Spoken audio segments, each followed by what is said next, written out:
ಬೇಡಿಕೆಗಳನ್ನು ಈಡೇರಿಸುವಂತೆ ತಮ್ಮ ಮೂಲಕ ರಾಜ್ಯ ಸರ್ಕಾರಕ್ಕೆ ಶಿಫಾರಸು ಮಾಡುವಂತೆ ವಿನಂತಿಸುತ್ತಿದ್ದೇವೆ.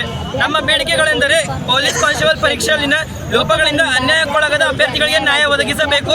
ಕೆಪಿಎಸ್ಸಿಯಲ್ಲಿ ನಡೆದಿರುವ ಹಗರಣದ ಕುರಿತು ಉನ್ನತ ಮಟ್ಟದ ತನಿಖೆ ನಡೆಸಬೇಕೆಂದು ಕೋರುತ್ತೇವೆ. ರಾಜ್ಯದಲ್ಲಿ ಖಾಲಿ ಇರುವ ಹುದ್ದೆಗಳ ನೇಮಕಾತಿ ಪ್ರಕ್ರಿಯೆಯನ್ನು ಶೀಘ್ರ ಆರಂಭಿಸಿ ಪೂರ್ಣಗೊಳಿಸಬೇಕೆಂದು ತಮ್ಮಲ್ಲಿ ಕೋರಿಕೊಳ್ಳುತ್ತೇವೆ. ಶಿಕ್ಷಣ ಹಾಗೂ ಉದ್ಯೋಗ ಕ್ಷೇತ್ರದಲ್ಲಿ ವಿದ್ಯಾರ್ಥಿಗಳ ಹಿತಾಸಕ್ತಿಯನ್ನು ಕಾಪಾಡುವ ಕ್ರಮಗಳನ್ನು ಕೈಗೊಳ್ಳಬೇಕು ಹಾಗೂ ತಮ್ಮಿಂದ ಈ ಮನವಿಯನ್ನು ಗಂಭೀರವಾಗಿ ಪರಿಗಣಿಸಿ ಅಗತ್ಯ ಕ್ರಮ ಕೈಗೊಳ್ಳುವಂತೆ ವಿನಂತಿಸಿಕೊಳ್ಳುತ್ತೇವೆ. ಹಾಗೂ ಗ್ರಾಮೀಣ ಭಾಗದ ವಿದ್ಯಾರ್ಥಿಗಳಿಗೆ ಸಮರ್ಪಕ ಬಸ್ ವ್ಯವಸ್ಥೆ ಕಲ್ಪಿಸಿ ಹಾಗೂ ಕಾಲೇಜು ಸಮಯಕ್ಕೆ ಸರಿಯಾಗಿ ಬಸ್ಗಳನ್ನು ನಿಲ್ಲಿಸಬೇಕೆಂದು ತಮ್ಮಲ್ಲಿ ಕೇಳುತ್ತೇನೆ. ಒಂದು ವೇಳೆ ಈ ಬೇಡಿಕೆಗಳನ್ನು ಈಡೇರಿಸಿದಲ್ಲಿ ಮುಂದಿನ ದಿನಗಳಲ್ಲಿ ವಿಭಾಗದಲ್ಲಿ ವಿದ್ಯಾರ್ಥಿಗಳನ್ನು ಕೂಡಿಸಿ ಬೃಹತ್ ಪ್ರತಿಭಟನೆ ಮಾಡುತ್ತೇವೆ ಎಂದು ತಮ್ಮಲ್ಲಿ ಕೇಳಿಕೊಳ್ಳುತ್ತೇನೆ.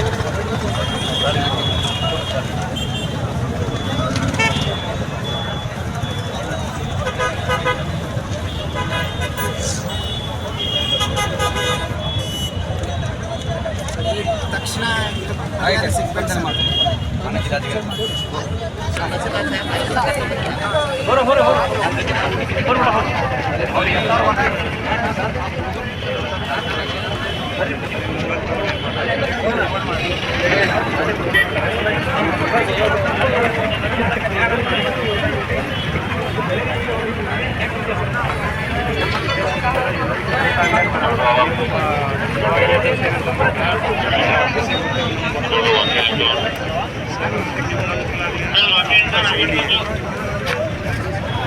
ನೀವು ಆಕ್ರೋಶ ಮಾಡೋದಲ್ಲ, ನಿಮ್ಮ ಭವಿಷ್ಯ ಹಾಳಾಗಬಾರ್ದಷ್ಟೇ, ನಿಮ್ಮ ಕ್ಲಾಸ್ ಹಾಳಾಗಬಾರ್ದು, ನಿಮ್ಮ ಕ್ಲಾಸ್ ಹೋಯ್ತು. ಬೇಡಿಕೆಗಳನ್ನು ಈಡೇರಿಸುವಂತೆ ತಮ್ಮ ಮೂಲಕ ರಾಜ್ಯ ಸರ್ಕಾರಕ್ಕೆ ಶಿಫಾರಸು ಮಾಡುವಂತೆ ವಿನಂತಿಸುತ್ತಿದ್ದೇವೆ. ನಮ್ಮ ಬೇಡಿಕೆಗಳೆಂದರೆ ಪೊಲೀಸ್ ಕಾನ್ಸ್ಟೇಬಲ್ ಪರೀಕ್ಷೆಯಲ್ಲಿನ ಲೋಪಗಳಿಂದ ಅನ್ಯಾಯಕ್ಕೊಳಗಾದ ಅಭ್ಯರ್ಥಿಗಳಿಗೆ ನ್ಯಾಯ ಒದಗಿಸಬೇಕು. ಕೆಪಿಎಸ್ಸಿಯಲ್ಲಿ ನಡೆದಿರುವ ಹಗರಣದ ಕುರಿತು ಉನ್ನತ ಮಟ್ಟದ ತನಿಖೆ ನಡೆಸಬೇಕೆಂದು ಕೋರುತ್ತೇವೆ. ರಾಜ್ಯದಲ್ಲಿ ಖಾಲಿ ಇರುವ ಹುದ್ದೆಗಳ ನೇಮಕಾತಿ ಪ್ರಕ್ರಿಯೆಯನ್ನು ಶೀಘ್ರ ಆರಂಭಿಸಿ ಪೂರ್ಣಗೊಳಿಸಬೇಕೆಂದು ತಮ್ಮಲ್ಲಿ ಕೋರಿಕೊಳ್ಳುತ್ತೇವೆ. ಶಿಕ್ಷಣ ಹಾಗೂ ಉದ್ಯೋಗ ಕ್ಷೇತ್ರದಲ್ಲಿ ವಿದ್ಯಾರ್ಥಿಗಳ ಹಿತಾಸಕ್ತಿಯನ್ನು ಕಾಪಾಡುವ ಕ್ರಮಗಳನ್ನು ಕೈಗೊಳ್ಳಬೇಕು ಹಾಗೂ ತಮ್ಮಿಂದ ಈ ಮನವಿಯನ್ನು ಗಂಭೀರವಾಗಿ ಪರಿಗಣಿಸಿ ಅಗತ್ಯ ಕ್ರಮ ಕೈಗೊಳ್ಳುವಂತೆ ವಿನಂತಿಸಿಕೊಳ್ಳುತ್ತೇವೆ.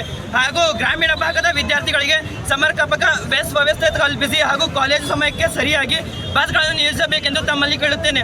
ಒಂದು ವೇಳೆ ಈ ಬೇಡಿಕೆಗಳನ್ನು ಈಡೇರಿಸಿದಲ್ಲಿ ಮುಂದಿನ ದಿನಗಳಲ್ಲಿ ವಿಭಾಗದಲ್ಲಿ ವಿದ್ಯಾರ್ಥಿಗಳನ್ನು ಕೂಡಿಸಿ ಬೃಹತ್ ಪ್ರತಿಭಟನೆ ಮಾಡುತ್ತೇವೆ ಎಂದು ತಮ್ಮಲ್ಲಿ ಕೇಳಿಕೊಳ್ಳುತ್ತೇನೆ.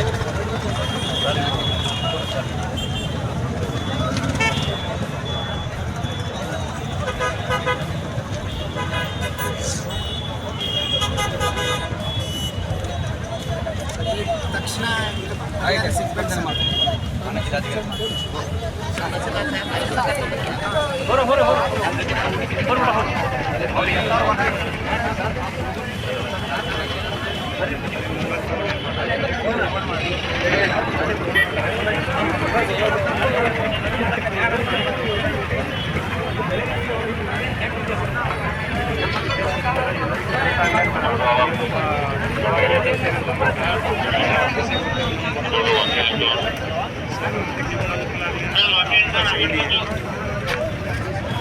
ನೀವು ಆಕ್ರೋಶ ಮಾಡೋದಲ್ಲ, ನಿಮ್ಮ ಭವಿಷ್ಯ ಹಾಳಾಗಬಾರ್ದಷ್ಟೇ, ನಿಮ್ಮ ಕ್ಲಾಸ್ ಹಾಳಾಗಬಾರ್ದು, ನಿಮ್ಮ ಕ್ಲಾಸ್ ಹೋಯ್ತು.